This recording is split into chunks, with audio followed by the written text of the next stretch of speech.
Hello everyone, today's video is about the tutorial of how to use G2 Pro's roller rotary on Lightburn. First, you need to place the roller rotary on the workbench.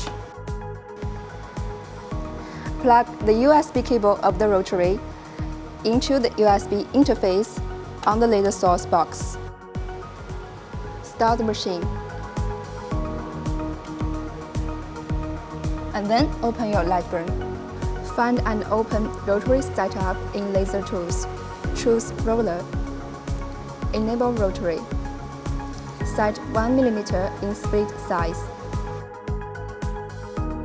Set 1,600 in steps per rotation. Set 25.5 in roller diameter. Fill in the object diameter. Set 100 in minimum speed, 6,400 in max speed. Set 255 in acceleration time. Set 3,200 in return speed. Click OK to save the settings.